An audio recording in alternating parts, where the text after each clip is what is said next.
Have you ever found yourself in a social situation where you felt you're different to those around you, that you have nothing in common with them, only to find that is not the case? It was exactly like this for me when I started working with social enterprises, and on many levels. Admittedly, I'm going back a few years now, but back then I found that finance was viewed as distasteful by some of those I came across in the sector, and the inadvertent use of the term profit rather than surplus was met typically with an audible gasp or at least a frown. The idea that social enterprises were different to other businesses was so pervasive, I seriously began to question my own understanding. It must be me, I began to think, but it was a thought that did not last long.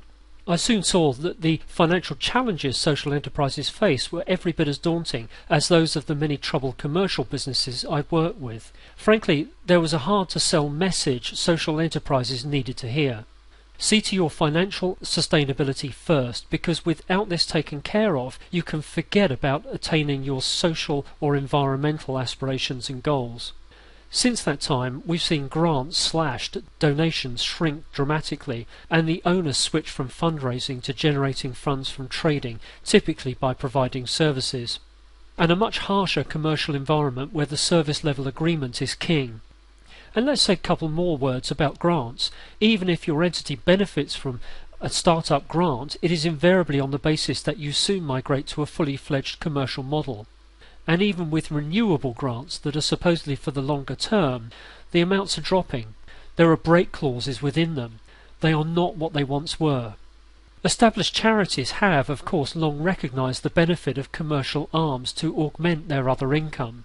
So with these changes, we've seen that commercially savvy financial know-how is now all but essential. And you owe it to your clients, often the elderly, vulnerable, or those who are unwell, to be around to support them. It's just not the same as a routine business relationship. In this context, it's plain common sense to want to know how to safeguard your financial sustainability.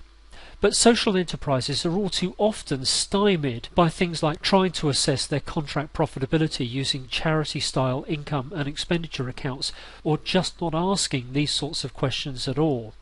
It's also easy to get bogged down and wrapped up in the financial accounting issues like designated or restricted funds. And I see financial reporting dictated by the respective needs of your enterprise's different funders. In short, you have to break free.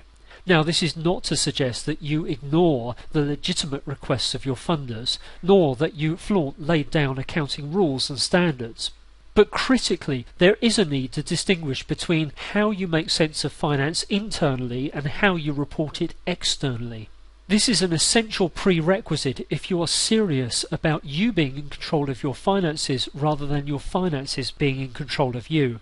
So just think for a moment, what if you had the depth of financial understanding to know that your social enterprise could not fail? Would you sleep easier if you were closer to your key numbers? Would you like to be more self-reliant and not wholly dependent on the advice of others when it comes to finance? Are you securing work, contracts, service level agreements or whatever on a financially sound basis? Would it help if you could count on a few key formulas and calculations to help you derive the income that you need to break even, or to ensure that there is cash in the bank? This is just some of what is available from our Finance for Social Enterprises course that you'll find details of below. You can download the full course outline as a PDF. There is also an opportunity to customize your training using your organization's own figures. We'll show you new ways of working with them. And by working one-to-one with individuals or a single organization at a time, we ensure your information is confidential to those who attend the course. You can find more details on this below. So please get in touch if we can be of any further assistance or you have any questions.